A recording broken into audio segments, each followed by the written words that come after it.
L'humanité vit-elle la fin des temps prédite par la Bible? Selon la vision du monde du milliardaire de la tech, Peter Thiel, c'est le cas. Dans une série de conférences consacrées à l'Antéchrist, l'investisseur brosse le tableau d'un scénario apocalyptique. Il ne pense pas pour autant à des catastrophes environnementales ou nucléaires, mais met en garde contre la stagnation technologique et la montée d'un gouvernement mondial totalitaire, qu'il considère comme la plus grande menace pour l'humanité. Parallèlement, le fondateur de Palantir met en place une infrastructure numérique destinée à propulser l'humanité dans une ère transhumaniste. Thiel qualifie de manifestation de l'Antéchrist quiconque freine l'avancée triomphale de l'intelligence artificielle. L'IA est présentée comme un dieu et un sauveur. L'être humain, tel qu'on le connaît aujourd'hui, est appelé à disparaître. Une évolution induite par l'IA, c'est-à-dire l'association de l'homme à des machines omniscientes, serait imminente. La société de logiciels de Thiel, Palantir, joue ici un rôle clé. L'être humain se trouve désormais littéralement face à un choix, soit devenir une machine programmable, soit accéder à sa véritable vocation. L'émission suivante montre à quel point la mise en place d'une prison technologique pour l'humanité tout entière est déjà bien avancée en coulisses. Elle montre aussi qui en sont les créateurs et en quoi consiste la grande tentation de notre époque. Comment le mythe Thiel s'est construit? Depuis un certain temps déjà, le nom de Peter Thiel est sur toutes les lèvres dans les médias. Beaucoup le connaissent comme le dirigeant de Palantir, sans doute le groupe le plus puissant de tous les temps dans les domaines de la surveillance, de l'espionnage et du big data. Palantir traite des volumes de données colossaux provenant de différentes sources, telles que les bases de données de la police, les données de santé ou les contenus des réseaux sociaux. Ces données sont regroupées et analysées en quelques secondes à l'aide de l'intelligence artificielle. C'est également ce grand groupe qui, aux États-Unis, en Europe et dans des zones de conflit comme la Palestine, se charge de recenser les personnes, de les surveiller et de constituer des bases de données, de sorte que chaque mouvement jamais effectué sur le réseau mondial soit, pour ainsi dire, immédiatement accessible en temps réel. Ce système est de plus en plus associé à des caméras en temps réel dans les lieux publics, aux données des téléphones portables, au suivi des déplacements, aux codes QR, etc. Palantir permet une surveillance totale. D'où vient-il? Vu de l'extérieur, des personnalités comme Peter Thiel ou Elon Musk semblent être des génies, qui grâce à leur intelligence sont devenus des figures de premier plan, des symboles d'ascension fulgurante partis de rien. Mais est-ce vraiment le cas? Peter Thiel est né en 1967 à Francfort. Il a étudié à l'université de Stanford à partir de 1985 et y a fondé le journal étudiant Stanford Review. Thiel a bénéficié du soutien financier et intellectuel d'Irving Kristol. Kristol avait des liens avec la CIA et était membre du Council on Foreign Relations. Le CFR est une institution maçonnique fondée par les Rothschild et financée par les Rockefeller, deux des familles les plus puissantes au monde. Irving Kristol est lui-même franc-maçon au sein de la loge Hathor Pent Alpha. Palantir a été officiellement fondée en 2003. Cette entreprise technologique américaine a bénéficié d'un financement initial de la part d'InQtel, la société d'investissement de la CIA, qui est l'agence de renseignement américaine. Outre Palantir, Peter Thiel est devenu en très peu de temps cofondateur et investisseur de nombreuses autres entreprises. L'une de ses premières entreprises fut PayPal. À l'époque, il était considéré comme le parrain de la PayPal Mafia, un groupe d'entrepreneurs en pleine ascension à la Silicon Valley. Les membres de la PayPal Mafia de Thiel ont ouvert la voie vers un nouvel univers numérique. Ils ont fondé ou investi dans des réseaux sociaux tels que Yelp, Yammer ou LinkedIn, ainsi que dans YouTube, Tesla, SpaceX, Neuralink, Facebook et Clearwave AI, pour n'en citer que quelques-uns. Un essor technologique fulgurant a alors commencé. En 2007, Peter Thiel a été désigné Young Global Leaders par le FEM. Le Forum économique mondial est une plateforme réunissant les personnes les plus riches et les plus influentes de la planète. Au même moment, un article publié dans Forbes l'a fait connaître dans le monde entier. Aujourd'hui, c'est vers Thiel que convergent les fils conducteurs du secteur technologique, du monde de la finance, de l'armée et de la recherche la plus insoupçonnée. Il est considéré comme l'un des hommes les plus influents au monde. On constate que dès le début, Thiel a été soutenu et mis en avant par un réseau influent. Ce réseau est composé de transhumanistes et de technocrates. Les transhumanistes prétendent perfectionner l'être humain grâce à la super-intelligence des machines. Les technocrates veulent remplacer les gouvernements traditionnels par un régime prétendument infaillible, dirigé par des super-ordinateurs. Que veut Peter Thiel, transhumaniste et technocrate? Le dieu IA de Peter Thiel. Officiellement, les transhumanistes souhaitent créer une sorte de surhomme, une post-humanité ou provoquer un bond en avant dans l'évolution de l'espèce humaine. L'objectif est de dépasser et d'éradiquer radicalement l'homme biologique 1.0, la fin de l'Homo sapiens. Selon leur conception, les êtres humains seraient contrôlables par des ordinateurs infaillibles grâce à des interfaces cérébrales et d'autres technologies. Neuralink, dirigé par le technocrate Elon Musk, est par exemple une entreprise bien connue dans ce domaine. Ce sont les premiers miracles thérapeutiques présumés, tels que les prothèses contrôlées par le cerveau, qui rendent cette idée attrayante aux yeux du public. Cela peut sembler séduisant. Mais de quoi s'agit-il réellement? Thiel donne des conférences devant un public trié sur le volet aux quatre coins du monde. Quelle logique Thiel défend-il publiquement? Thiel se présente comme un chrétien fondamentaliste et entremêle son idéologie avec des passages bibliques. Il considère que les cultures occidentales sont à la veille d'une apocalypse, d'un effondrement de l'ancien monde et de l'avènement d'un nouveau monde. Notre société moderne, fondée sur la concurrence et la liberté individuelle, mènerait à la violence et à la ruine. Selon Thiel, il faudrait mettre fin à la liberté d'action des individus. Thiel dépeint la grande menace que représente un super-État totalitaire. Les démocraties libérales, avec leur Parlement, ainsi que les institutions supranationales telles que l'ONU ou l'UE, aspireraient à un nouvel ordre mondial et par leur réglementation entraveraient l'IA, c'est-à-dire le sauveur. Vous trouverez ci-dessous quelques extraits d'une interview très intéressante réalisée par NuoFix avec Tariq Upch. Tariq Upch est aux côtés de Tahir Chaudhry, co-auteur de l'ouvrage « Peter Thiel, Palantir, le dieu IA et la fin de l'humanité ». Tariq Upch décrit ci-après l'idéologie de Peter Thiel telle que ce dernier la défend publiquement. Bon, si on veut résumer Peter Thiel, disons en une seule chose, alors c'est un défenseur de la technologie, un défenseur de l'intelligence artificielle, un défenseur de l'amélioration technologique de l'être humain, ce qu'on appelle le transhumanisme. Que l'être humain s'améliore sur le plan technologique et atteigne ainsi un nouveau stade d'évolution. Il veut par exemple être immortel. Il veut vivre éternellement. Il pense tout simplement que la clé du salut réside dans la technologie. C'est en quelque sorte le mantra de Peter Thiel. Mais il se décrit également comme un chrétien pratiquant. Et il donne désormais des conférences partout dans le monde, comme récemment à Rome, par exemple, près du Vatican, sur le thème de l'Antéchrist. Et c'est un élément central de ce livre.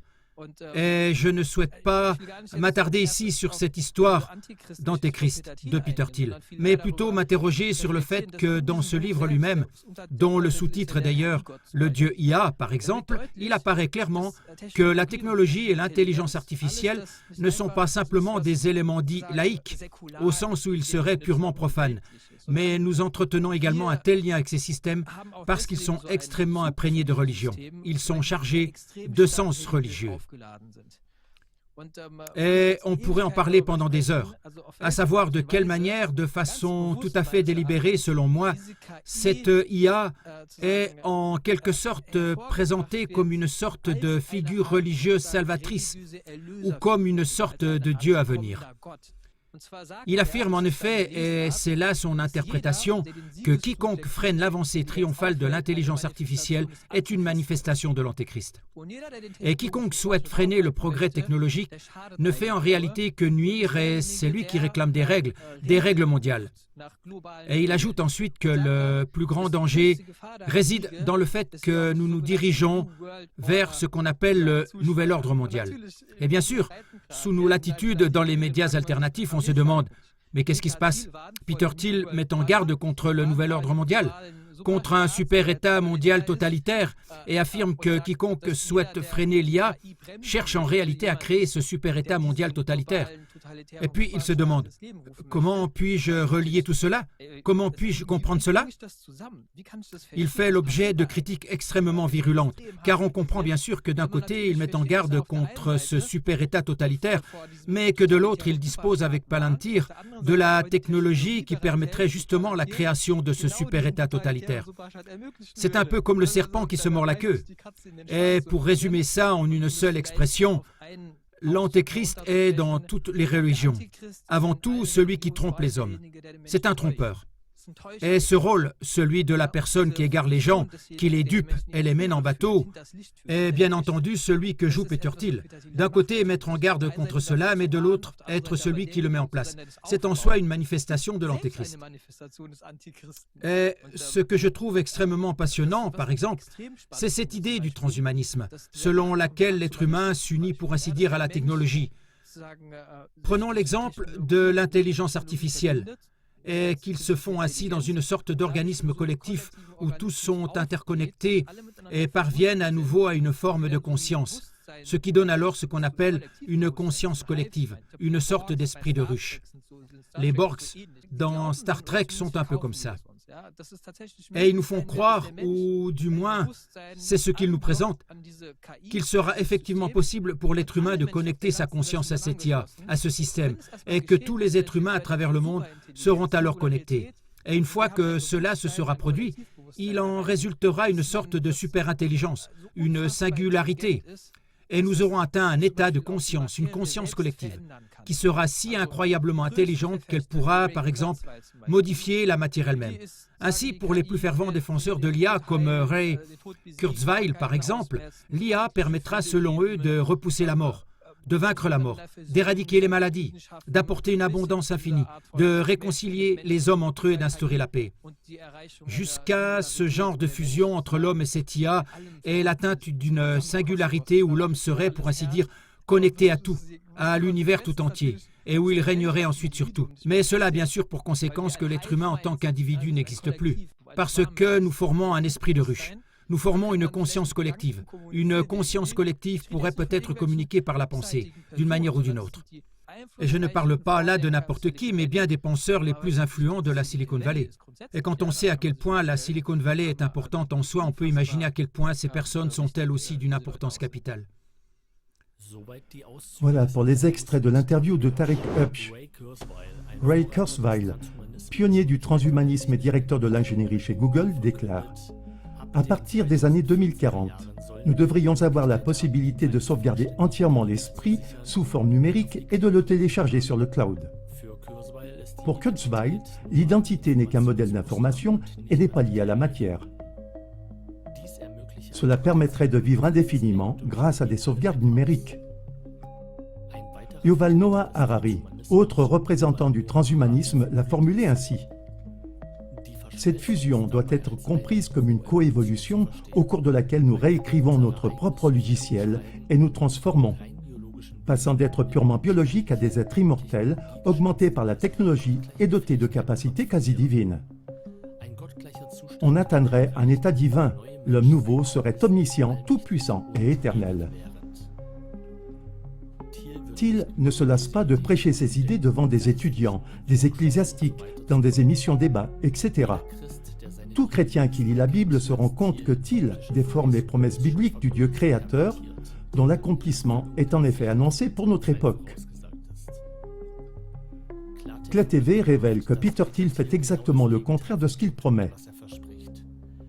Au lieu de sauver des vies humaines, il les détruit et les contrôle. Au lieu de les relier véritablement aux capacités divines, il les détourne de ce potentiel par la tromperie. Pour cela, commençons par un aperçu de toute la puissance de Palantir, puis passons au réseau qui le sous-tend. La puissance indescriptible du Palantir. Parmi les clients de Palantir figurent désormais les Nations Unies, ONU, l'armée, le corps des Marines, l'armée de l'air, les services de renseignement et les forces de police du monde entier, notamment en Israël, en Ukraine, en Lituanie, en Espagne, ainsi que dans certains länders allemands.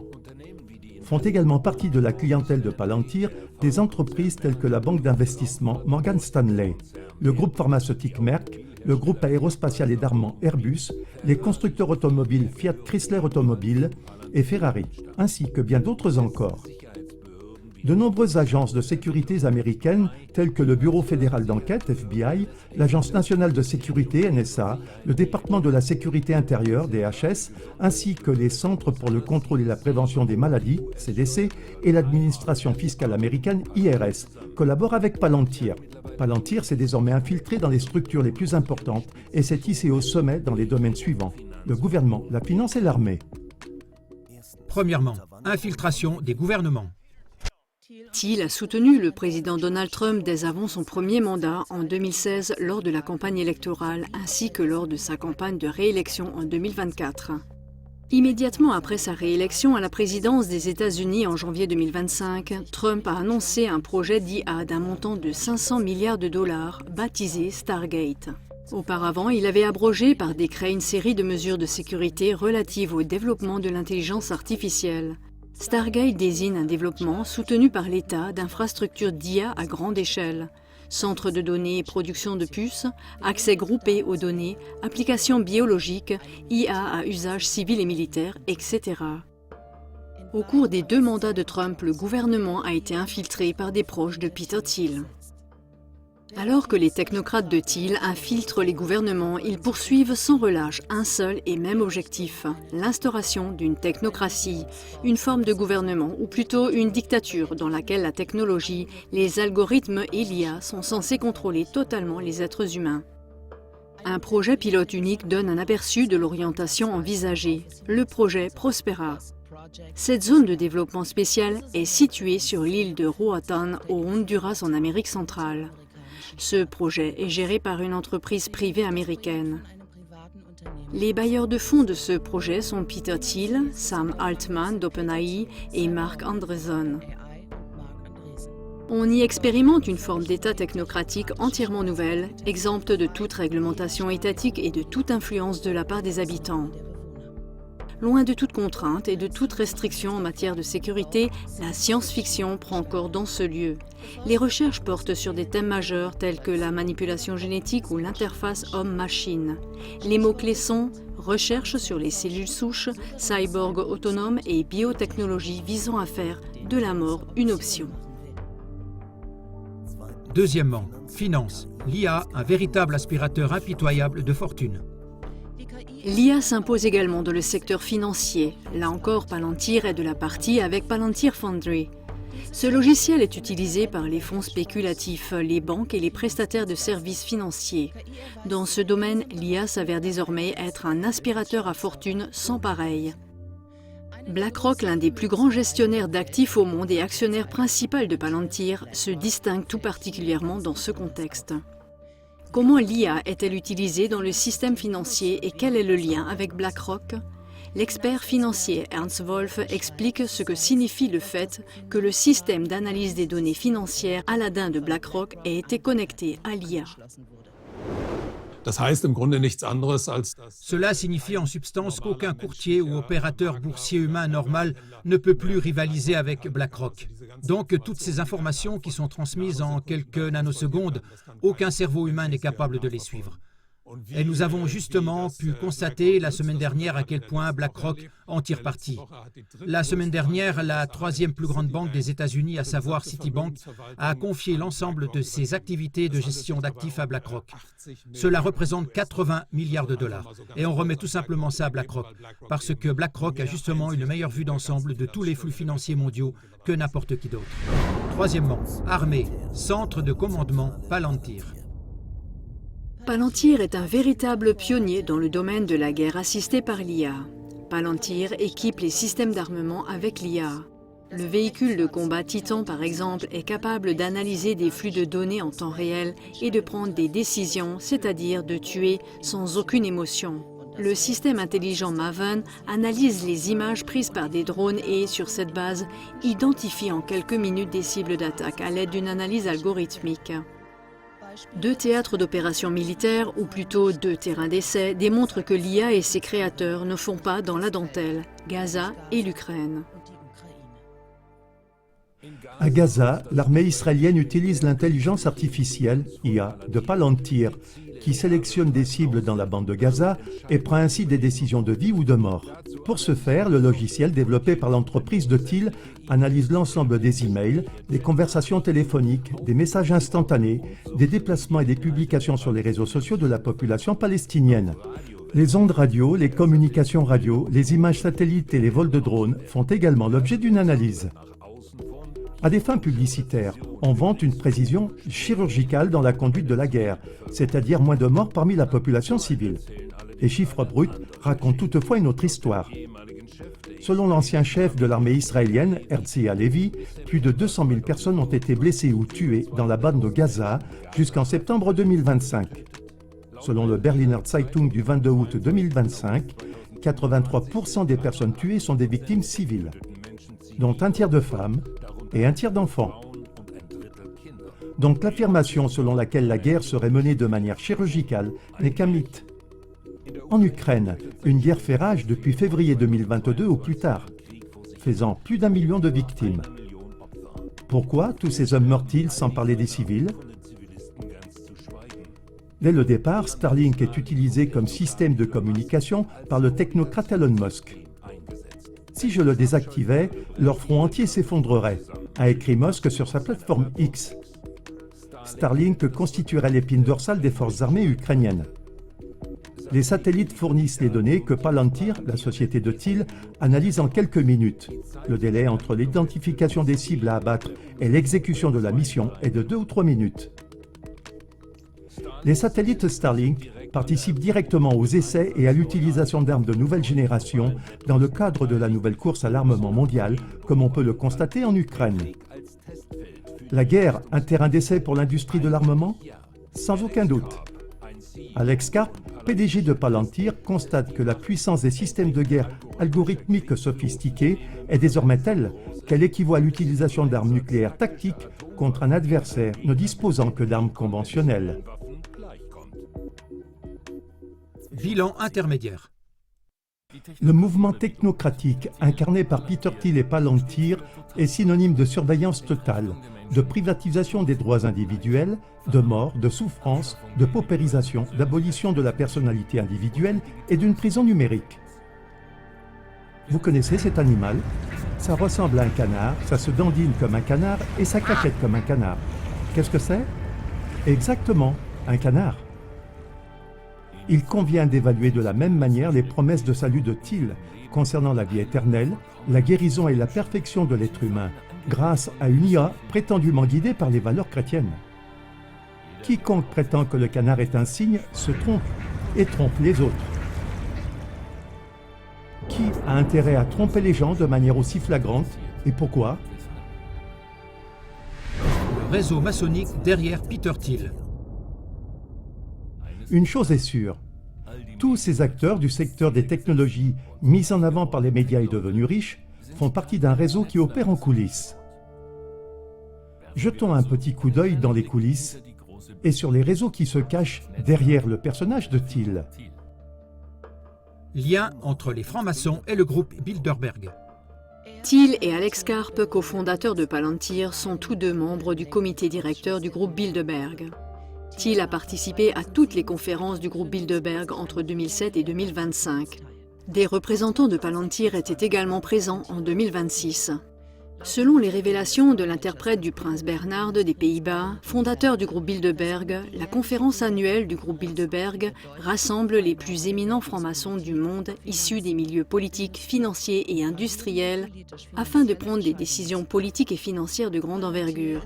Palantir fait partie du gouvernement maçonnique de l'ombre, composé notamment du groupe Bilderberg, de la Commission trilatérale et du Council of Foreign Relations, CFR, et qui a été créé à l'initiative de David Rockefeller et Henry Kissinger, deux francs-maçons de haut grade. Lien avec BlackRock.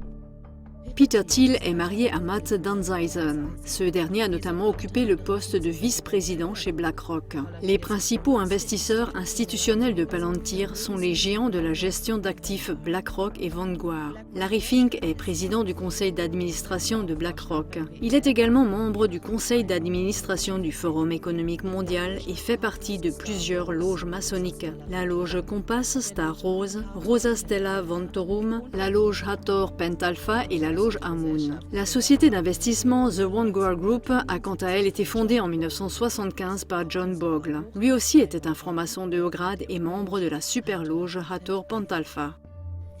Les déclarations de Larry Fink, PDG de BlackRock, montrent à quel point les francs-maçons de haut grade se soucient peu de la vie humaine et ne poursuivent que leurs intérêts qui méprisent les humains. À propos des innombrables victimes sur le champ de bataille, Larry Fink fait remarquer « Je pourrais avancer que les grands gagnants sont les pays dont la population est en déclin. » Selon lui, la baisse des taux de natalité et la hausse des taux de surmortalité constituent un argument de poids pour vendre l'IA et les robots destinés à remplacer les humains.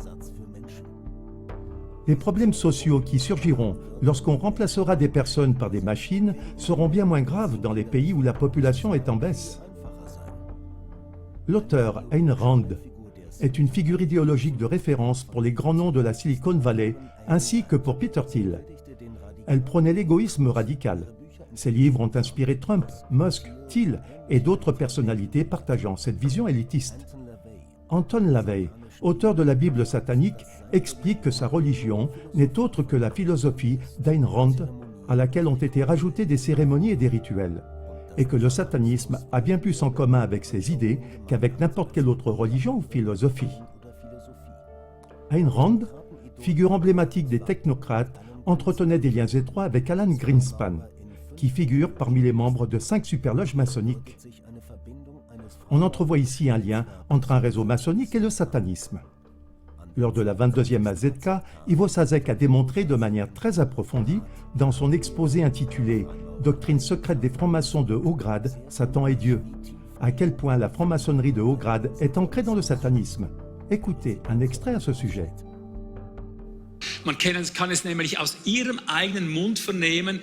On peut en effet l'entendre de leur propre bouche.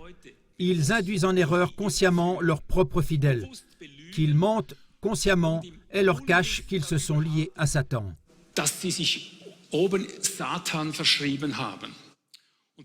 Ils font cela avec le but de finalement mener l'ensemble de la population mondiale sous cette gérance, ce culte de Satan.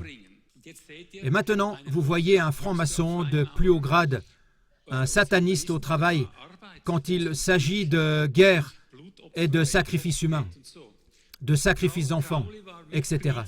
Crowley était membre de l'ordre hermétique de l'Aube dorée. Il était un sataniste et occultiste déclaré, qui se vantait même d'être la grande bête 666. Dans son livre « Magie en théorie et en pratique », tome 4, page 87, il donne des instructions sur les rituels magiques et les sacrifices humains. Donc là, on va vraiment dans la substance, mes chers. Écoutez bien la citation. C'est ce qui se passe là, tout en haut. Citation. « Le sacrifice humain a toujours été la partie la plus respectée de la magie. » Dans le 4e volume de sa série de livres « Magie en théorie et en pratique », page 88, il décrit que la planète entière doit être baignée de sang. Vous comprenez? Cette grande guerre doit être menée car il s'agit d'une opération magique de la plus haute importance. À la lumière de ces confessions maçonniques satanistes impunies, les attentats terroristes, les guerres, les épidémies, les enlèvements d'enfants, les pandémies et le déclin de toutes sortes prennent soudainement une toute nouvelle dimension. Tout à coup, cela devient logique, tout ce qui se passe là-dehors. Pour de tels dirigeants mondiaux pervers, la destruction par principe de notre monde ne semble être rien d'autre qu'un rituel sacrificiel nécessaire, convoité et également exigé par Satan. En clair, cela signifierait que pour les dirigeants mondiaux de cette sorte, même une troisième guerre mondiale ne serait rien d'autre que le plus grand rituel sacrificiel jamais accompli en l'honneur de Lucifer, Satan et le diable. Perspective. Comme nous avons pu le constater, le réseau technocratique gravitant autour de Palantir et de Peter Thiel permet une surveillance totale, des meurtres sans émotion, la suppression de toute participation de l'individu aux décisions et le contrôle des êtres humains par des machines. Peter Thiel fait manifestement partie d'un réseau transhumaniste maçonnique qui glorifie Satan. Ainsi, les promesses apparemment séduisantes de Thiel et d'autres figures de proue du mouvement transhumaniste, tels que Ray Kurzweil ou Yuval Harari, concernant des conditions paradisiaques sur cette terre, doivent en réalité être considérées comme une illusion flagrante. Et cela n'a rien d'étonnant, comme le dit la Bible dans 2 Corinthiens 11, versets 14 et 15. Car Satan lui-même se déguise en ange de lumière. Il n'y a donc rien d'étonnant à ce que ces ministres aussi se déguisent en ministres de la justice. Thiel affirme que l'IA est censée guérir les êtres humains et les rendre immortels. Mais Palantir contribue à tuer et mutiler des êtres humains à grande échelle, comme on le voit à Gaza. Thiel met en garde contre un homme, un nouvel ordre mondial et souhaiterait, semble-t-il, empêcher la création d'un super-État totalitaire. Mais c'est justement cela que permet Palantir, un super-État totalitaire. La question est de savoir pourquoi les partisans du transhumanisme déforment précisément les enseignements bibliques de manière si flagrante. Se pourrait-il que ces milieux à la mentalité élitiste voient dans la véritable compréhension de la vocation divine de l'homme le plus grand danger et souhaitent justement empêcher cela? La tromperie ne détourne-t-elle pas toujours consciemment de la vérité par crainte que celle-ci ne menace ses intérêts? Les gens prennent de plus en plus conscience, et la pratique le démontre également. L'humanité est un organisme, l'intelligence collective ou intelligence de l'essaim existe. Tout est déjà interconnecté, l'âme est immortelle, et ainsi de suite. Peter Thiel promet sur chaque point des choses que nous, les êtres humains, sommes déjà ou possédons déjà. Ivo Saszek, fondateur de CLA TV et de l'OCG, met en lumière depuis des décennies précisément ces liens que Peter Thiel déforme sans vergogne. Vous trouverez ci-dessous un extrait du discours d'Ivo Saszek prononcé en décembre 2024. Âge d'or ou tromperie luciférienne? Versteht vor allem, dass die künstliche Intelligenz ein Produkt des neuen luziferischen Zeitalters ist. Ja? Die KI Comprends surtout que l'intelligence artificielle est un produit de la nouvelle ère luciférienne. L'IA est la plus grande séduction que nous ayons jamais eue, car elle sape et castre nos dispositions, qualités et capacités divines. C'est maintenant le temps où nous devons et pouvons activer en nous les perfections divines offertes par Jésus. Cela n'est toutefois légalement possible qu'en présence de cette grande offensive luciférienne, et pas avant. Les passages bibliques affichés en arrière-plan en parlent. En d'autres termes, si nous ne nous laissons pas séduire par l'IA qui nous appâte de toutes parts, nous retrouverons nos perfections divines avant la fin de cette ère. À côté de cela, l'IA passera pour une arme rouillée. Choisissez ce qui vous convient le mieux. Jetzt wählt bitte, was euch besser mundet. Chers téléspectateurs, si Thiel et compagnie sont des falsificateurs de la réalité, il doit bien exister un original de la réalité. Ainsi, depuis des décennies, Ivo Saszek enseigne l'existence d'un organisme de Christ en pleine expansion à l'échelle mondiale. C'est à lui que s'adressent les promesses des Écritures. C'est précisément dans la reconnaissance de la véritable identité de l'être humain que réside la clé pour éviter et surmonter l'asservissement apparemment inévitable de l'humanité. Si vous vous intéressez à la théorie et à la pratique des lois spirituelles régissant l'organisme, de l'intelligence de l'essaim, du dépassement des limites humaines et des enseignements des textes originaux des Écritures, vous trouverez quelques recommandations dans l'encadré d'informations situées sous l'émission. Ce n'est qu'ensemble, unis dans un même esprit, que nous pourrons éviter une attaque dévastatrice contre l'humanité et la création tout entière.